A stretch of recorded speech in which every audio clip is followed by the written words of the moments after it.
Hello and नमस्ते everyone. के छ हाल खबर? सन्चै हुनुहुन्छ? आज चाहिँ मैले दराजबाट अर्डर गरेको सामानहरू अनबक्सिङ गर्दैछु। मैले चाहिँ यो अटोमेटिक वाला डिजिटल ब्लड प्रेसर मेसिन चाहिँ अर्डर गरेको थिएँ र यो ओपन गरौँ है त।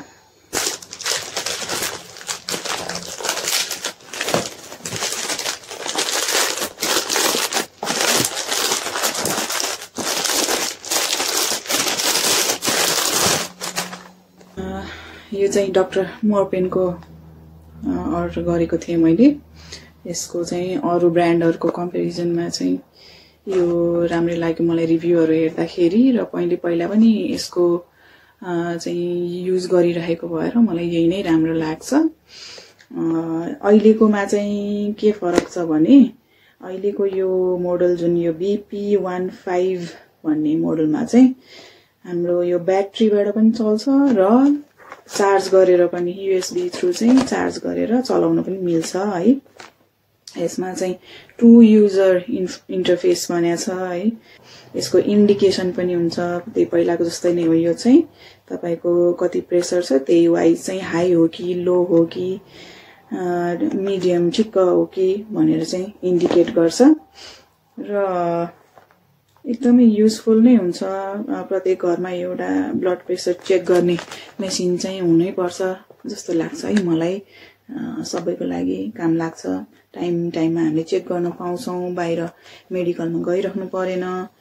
अनि र यसको रिडिङ चाहिँ यहाँ एभरेज अफ 3 रिडिङ्स चाहिँ भनेर भनेको छ। हामीले 3 चोटी को ग्यापमा चाहिँ 2 to 5 मिनेट्सको ग्यापमा चेक गर्ने, हामीले 3 चोटी चेक गर्ने र 3 चोटी चेक गरेर आएको रिडिङलाई चाहिँ एभरेज निकाल्ने, डिभाइड बाइ 3 गर्ने र त्यति अनुसार नै तपाईले चाहिँ यदि क्रस चेक गर्ने हो भने चाहिँ फर्स्ट र सेकेन्ड भन्दा थर्ड वालाबाट आएको रिडिङ जुन हुन्छ त्यो चाहिँ अलि एक्युरेट जस्तो लाग्छ है। जुन हामीले बाहिर मेडिकलमा गएर म्यानुअली हामीले चेक गर्छौं नि, र म्यानुअली चेक गरेर आएको र यसको थर्ड रिडिङबाट आएको चाहिँ उस्तै हुन आउँछ। प्लस तपाईले एभरेज गरेर निकाल्नु भएको पनि प्लस माइनस 5 to 10 नै हुन आउँछ। ल अब हामी निकालौं है त।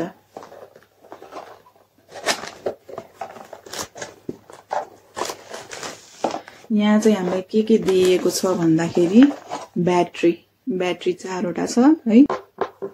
यो डबल ए को ब्याट्री 4 वटा छ है। हामीलाई दिएको छ यो कफ है, यो कफ, यो म्यानुअल भयो, अनि यो भएपछि मेन हाम्रो यो मसिन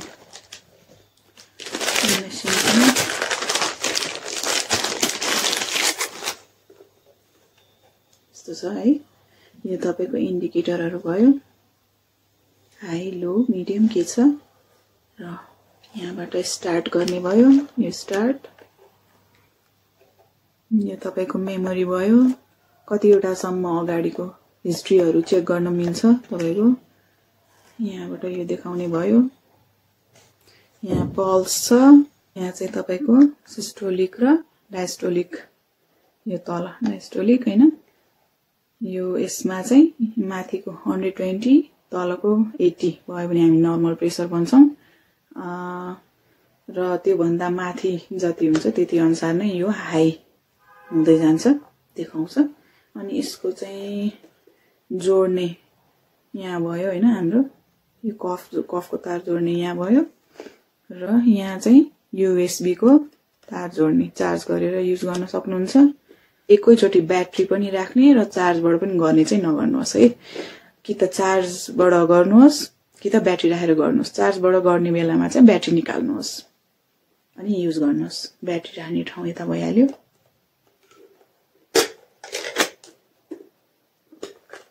चारवटा ब्याट्री राखेपछि त्यसको चल्ने भयो, र म अहिले युज गरेर पनि देखाउन चाहदैछु है।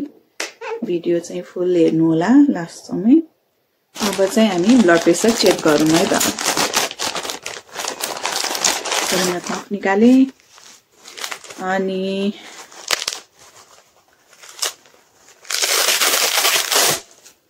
यसरी दिएको छ है। प्रेसर चेक गर्ने रुलहरु चाहिँ यहाँलाई थाहा छ कि छैन। प्रेसर चेक गर्ने बेलामा तपाई सिधा यसरी बस्दाखेरि तपाईको पोजिसन कस्तो हुनुपर्छ भने चेयरमा बसिराख्दाखेरि तपाई अलिकति लिन ब्याक हुने है, सिधै पनि पुरै सिधा नबस्ने, अलिकति लिन ब्याक हुने, अलिकति अड्स लाउने पछाडी, अनि तपाईको खुट्टा चाहिँ फोल्ड गरिएको क्रस गरिएको हुनु हुँदैन, सिधा राख्ने खुट्टा, क्रस लेग बस्नु हुँदैन र तपाईको हातको लेभल पनि ठ्याक्क मिलाउने हैन। हातको लेभल चाहिँ तपाईको यो आर्मको लेभल चाहिँ तपाईको हार्ट को लेभलसँग चाहिँ मिलेको हुनुपर्छ र नाप्ने बेलामा, प्रेसर नाप्ने बेलामा चाहिँ चल्नु हुँदैन, बडीलाई यताउता गर्नु भएन, अनि क्वाइटली बस्नु पर्यो, बोल्नु भएन, सिधा नै बसेर यताउता नगरिकन एकदम चुपचाप बस्नु पर्यो। यस्तो छ यो पाइप चाहिँ, यस्तो भयो, यो जोड्ने यस्तो भयो। अनि यसमा यूएसबी तार चाहिँ दिएको छैन। यूएसबी चाहिँ तपाईहरुले आफ्नै युज गर्नुपर्ने हुन्छ। यूएसबी यसमा छैन, हामीले आफ्नै युज गर्नुपर्ने हुन्छ र यो चाहिँ कनेक्ट गर्ने तार भयो हैन, यो मेसिनमा यसमा कनेक्ट गर्ने तार भयो, यसमा यो यसरी कनेक्ट गर्ने यो भयो। अब म यसमा ब्याट्री हाल्छु। आज चाहिँ म ब्याट्रीबाट चेक गरेर देखाउँछु तपाईहरुलाई। तारबाट गर्ने हो भने त यहाँ छँदै छ। सुरुमा ब्याट्री हाल्दैछु है।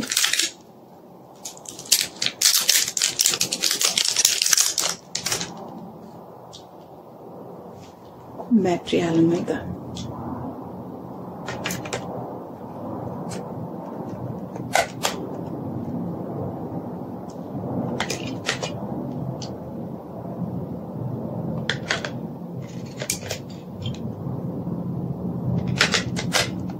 यसरी ब्याट्री हाले मैले र यहाँ अन भएको छ, हेर्न सक्नुहुन्छ। यसमा डेटहरु मिलाउने अप्सन छ, टाइम मिलाउने अप्सन छ है। डेट र टाइमको गरिसकेपछि अब यसलाई यो लगाइदिउँ हैन। यसरी मैले लगाइदिएँ यसलाई। अब हामी चेक गर्छौं है त।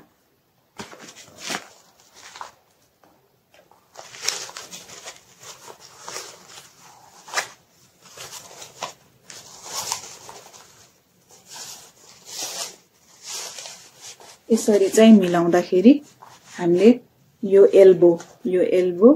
एल्बोको लाइनमा ठ्याक्क पर्ने गरी यसरी यसरी राख्छौं। अनि यो माथिको लेभल चाहिँ ठ्याक्क हाम्रो हार्टको लेभलसँग राख्ने। अनि र यो चाहिँ तलको धेरै टाइट पनि नगर्ने, धेरै टाइट पनि नबान्ने र धेरै लुज पनि नगर्ने। यतिको गर्दाखेरि यति स्पेस गर्नुभयो भने मेसिन अन भएपछि तपाईलाई धेरै गाह्रो हुँदैन, ठिक्क हुन्छ च्याप्दाखेरि। र यसरी भइसकेपछि अब हामी टेस्ट गर्न जाँदैछौं है त, चेक गर्न जाँदैछौं।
यसमा र मैले पहिलाको अर्को मोडल जुन चाहिँ यो USB वाला थिएन, ब्याट्रीबाट मात्र चल्ने वाला थियो, त्यो मोडलमा चाहिँ के डिफरेन्स पाएँ भन्दाखेरि त्यो मोडलमा चाहिँ यो कफ हामीले यहाँ राखेर कफ बानेर जब रेडी हुन्छौँ, यहाँ स्टार्ट गर्छौँ, स्टार्ट गरेपछि यो कफ फुल्न थाल्छ हैन, यहाँको एयर पास भएपछि यो फुल्न थाल्छ र फुलिरहेको बेलामा एकदमै म्याक्सिमम लेभल पुगेर एकदम टाइट भएपछि चाहिँ ठ्याक्क स्टप हुने जस्तो गरेर त्यहाँ देखाउँछ, हाम्रो रिडिङ देखाउँछ कि कति पुग्यो भनेर देखाउँथ्यो त्यो पहिलाको मोडलमा चाहिँ।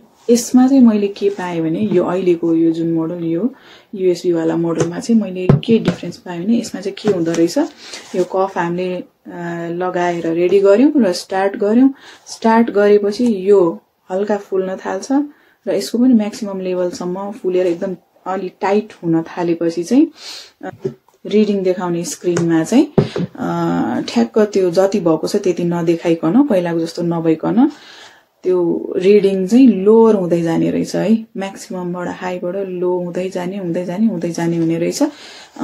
मेसिन पनि कराउँदैन त्यो बेलामा, सुरुमा मेसिन कराउँछ र बीचमा त्यो टाइट भइसकेपछि कराउँदैन, अनि त्यो रिडिङ म्याक्सिमम लेभलबाट लो हुँदै जान्छ र एउटा पोइन्टमा आइसकेपछि यो मेसिन कराउँछ, साउन्ड निकाल्छ। साउन्ड निकालिसकेपछि बल्ल तपाईको फाइनल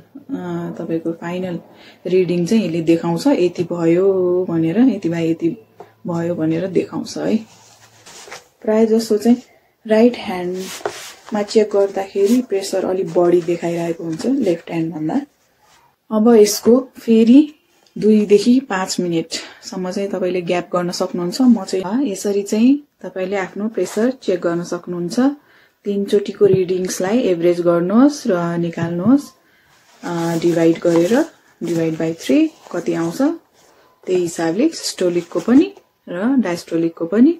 अनि तपाईले यसमा पल्स पनि चेक गर्न मिलिहाल्यो, पल्स चेक गर्न सक्नुहुन्छ र इन्डिकेटरले त्यसरी नै अनुसार देखाइदिहाल्छ। र यो डाक्टर मोर्पेनकोमा चाहिँ मैले के फिल गरेँ भने अरु ब्रान्डको मसिन, यो ब्लड प्रेसर मेसिन भन्दा चाहिँ यो डाक्टर मोर्पेनकोमा 10+10 जति भनौं न अलि बढी देखाउने गर्छ जस्तो लाग्यो है। यहाँलाई के लाग्छ कमेन्ट गर्नु होला। र यो USB बाट पनि गर्न मिल्ने, चार्ज गर्न मिल्ने भएको भएर मलाई चाहिँ एकदम राम्रो लाग्यो। ब्याट्री हामीले टाइम टु टाइम युज गर्नु परेन, ब्याट्री निकाल्ने र यहाँ USB जोडेर हामीले चेक गर्न मिल्यो यसमा। सो प्राइसको थ्रु जाँदाखेरि पनि यसको मलाई दराजबाट लिँदाखेरि डिस्काउन्ट गर्दाखेरि चाहिँ मलाई 2600 जति पर्यो यसको।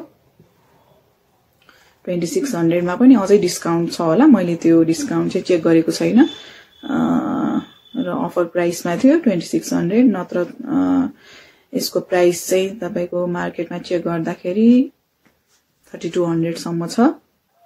यसकै अर्को मोडल छ USB नभएको वाला है। USB नभएको वाला चाहिँ BP02 भन्ने वाला मोडल चाहिँ तपाईको 2300 मा आउँछ र यो USB वाला चाहिँ तपाईको 3200 3000 त्यस्तै प्राइसहरु छ हैन। मैले चाहिँ यो 2600 मा पाएको हो। प्राइस वाइज पनि राम्रै लाग्यो मलाई, प्राइस वाइज पनि र अब फिचर वाइज जाँदाखेरि पनि राम्रो नै छ। आजको यो ब्लड प्रेसर मेसिनको अनबक्सिङ को साथसाथै अब अरु भिडियोहरु पनि म बनाउने छु, अरु भिडियोहरु पनि अपलोड गर्ने छु। Keep watching. See you on next video. Thank you. Bye-bye.